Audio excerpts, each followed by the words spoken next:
મંચસ્થ મહાનુભાવો, ભાઈઓ બહેનો અને નાના નાના બાળકો, ગઝલ છે મતલબ છે કામો બધા પૂરા કરી બા એકલી બેઠી હતી. કામો બધા પૂરા કરી બા એકલી બેઠી હતી. માગી કશીના ચાકરી બા એકલી બેઠી હતી. માગી કશીના ચાકરી બા એકલી બેઠી હતી. મમતા હતી, સમતા હતી, ઘરને સમેટી ચાલતી.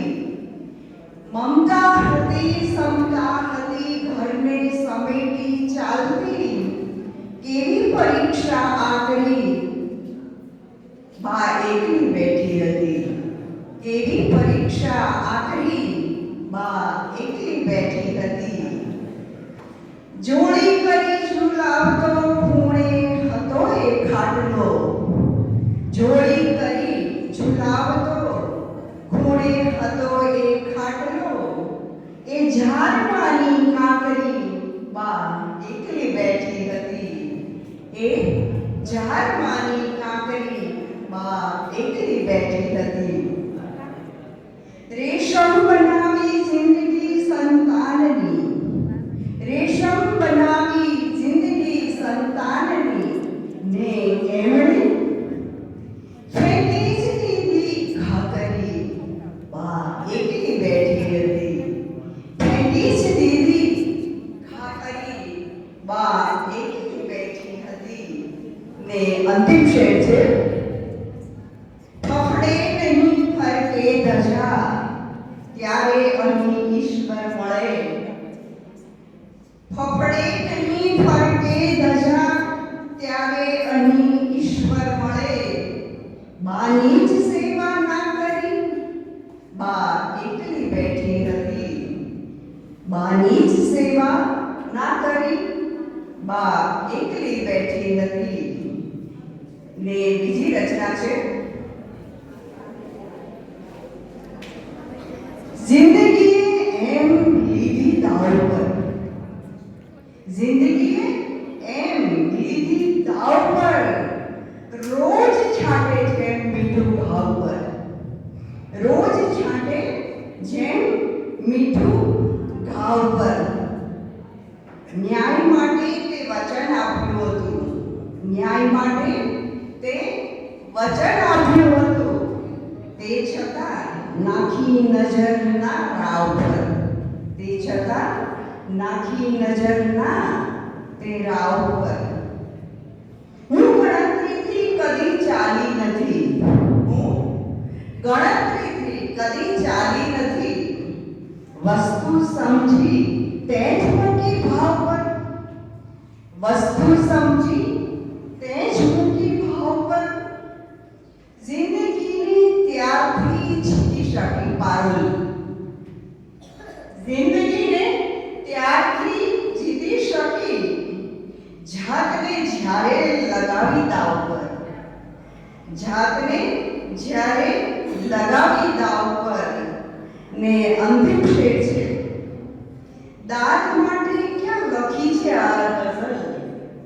દાદ માટે ક્યાં લખી છે આ ગઝલ. છે કુમારી શબ્દના સરપાવ પર. છે કુમારી શબ્દના સરપાવ પર. અસ્તુ. ખૂબ જ સુંદર. ધોરણ 9 અને 11 ના ગુજરાતી મીડિયમના બાળકો પરીક્ષા તમને પણ આપો. હા સારું સારું. બાળકોની પરીક્ષા અને ભણતર એ અગત્યનું છે. તમે અત્યાર સુધી અમને બધાને સાંભળ્યા. આપનો હા અને એમાં અમુક મર્યાદાઓ હોય અને આપણું બધી જગ્યાએ આપણું ચાલતું ન હોય. પેલા એકવાર જોરદાર કાઢી લાવતા બાળકો માટે. મિત્રો અમે એટલું બધું તો ન કરી શકીએ કારણ કે ઘણી કવિઓ જનરલી કેટલા બધા આર્થિક રીતે સદ્ધર હોય એવું હોતું નથી. પણ ફૂલને તો ફૂલની પાકડી બધા વિદ્યાર્થી મિત્રોને ત્યાં દરવાજા પાસે ઉભા રહ્યો. દરવાજા પાસે ઉભા રહ્યો એટલે ત્યાંથી બધા મિત્રોને આપણે ગિફ્ટ આપી દઈએ. અને એક અમારી યાદગીરી તમારી પાસે છે કે કવિઓ આવ્યા તો કંઈક મૂકતા ગયા. તો વિદ્યાર્થીઓ ફરી મળીશું, ફરી એવો સમય હશે અને એકવાર તમારા બધા માટે જોરદાર તાળીઓ.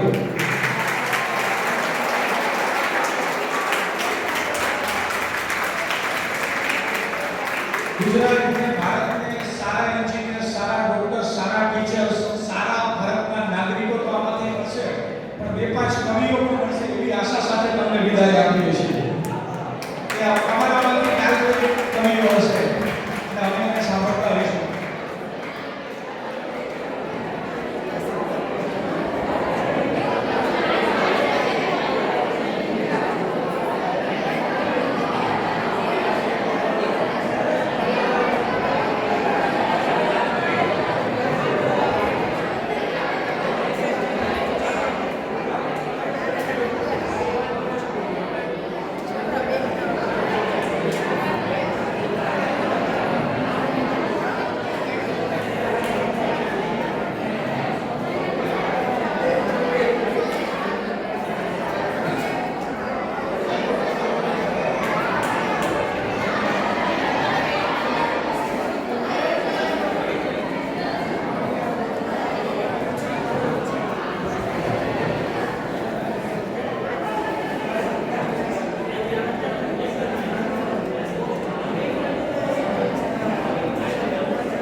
પણ વિદ્યાર્થીઓને સરકાર તરફથી જે પરીક્ષા પે ચર્ચામાં ભાગ લેવાનું રજીસ્ટ્રેશન હોય તો હાજરી પૂરવી પડે. શિક્ષકો હશે તે ખબર છે એના માટે વિદ્યાર્થીઓને જવું પડે.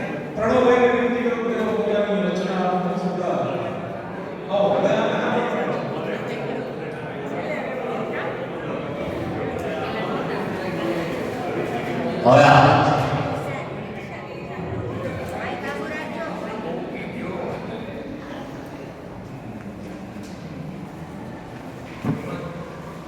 હવે ધવલ આગળ ચાલુ જ છે ત્યારે એમ નહીં ત્યાર ચાલુ